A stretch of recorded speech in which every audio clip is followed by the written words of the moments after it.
சற்று முன் கிடைக்கப்பெற்ற மிக முக்கியமான செய்தி ஒன்று வெளியாகி உள்ளது. செந்தில் பாலாஜி அவர்களை தற்பொழுது ஜாமீனில் நீதிமன்றம் வெளியே விட்டிருந்தாலும் பிடிவாரண்ட் மூலமாக செந்தில் பாலாஜியை கைது செய்வதற்கான நேரம் வந்துவிட்டது.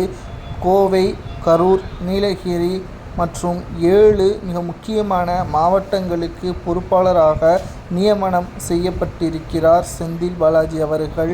அந்த 7 மாவட்டங்களில் தேர்தல் நேரத்தில் பணப்பட்டுவாடாவில் ஈடுபட்டு சிறையில் அடைக்கப்பட்டாலோ, விசாரணையில் காவல்துறை அதிகாரிகளால் கைது செய்யப்பட்டாலோ உடனடியாக செந்தில் பாலாஜியின் ஜாமீன் மனு ரத்து செய்யப்பட்டு பிடிவாரண்ட் மூலமாக செந்தில் பாலாஜி மீண்டும் சிறையில் அடைக்கப்படுவார். அப்படி அடைக்கப்படும் பட்சத்தில் 2 வழக்கு முடியும் வரை சிறையில்தான் இருப்பார். ஒன்று, தமிழகத்தில் முன்னாள் அமைச்சராக அதிமுகவின் ஆட்சியின் பொழுது போக்குவரத்து துறை அமைச்சராக செயல்பட்ட செந்தில் பாலாஜி அவர்கள் வேலை வாங்கி தருவதாக கூறி சுமார் 100க்கும் மேற்பட்டவர்களிடம் பண மோசடி செய்தார். இது ஒரு வழக்கு. அடுத்ததாக, செந்தில் பாலாஜி அவர்கள் தமிழக தலைமை மதுபான கொள்முதல் வழக்கில் மிகப்பெரிய அளவிலான 39,000 கோடி முறைகேடு செய்யப்பட்ட 2வது வழக்கிலும் சிறையில் அடைக்கப்படுவார்.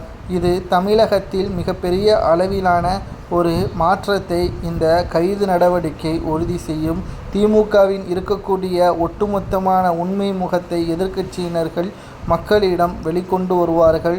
இதனால் திராவிட முன்னேற்றக் கழகம் 2026 சட்டமன்ற தேர்தலில் வெற்றியடைவது மிக கடினம் என்ற தகவல் தற்பொழுது கிடைக்கப்பெற்றுள்ளது. குறிப்பாக சொல்ல வேண்டும் என்றால், திராவிட முன்னேற்றக் கழகத்திற்கு அழிவு காலம் என்று கூறலாம். அதற்கு அடித்தளம் போட்டவர் செந்தில் பாலாஜி தான்.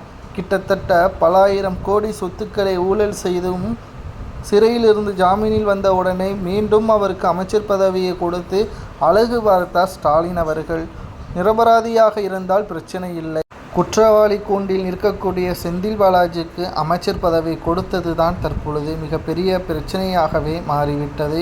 பொறுத்திருந்து பார்க்கலாம். மாவட்ட பொறுப்பாளர்கள் நியமனத்தில் செந்தில் பாலாஜி சிக்குவாரா? அப்படி சிக்கும் பட்சத்தில் அதிகபட்ச தண்டனை என்ன கொடுக்கலாம் என்பதை உங்களது கருத்துக்களை கமெண்ட் வாயிலாக கூறுங்கள்.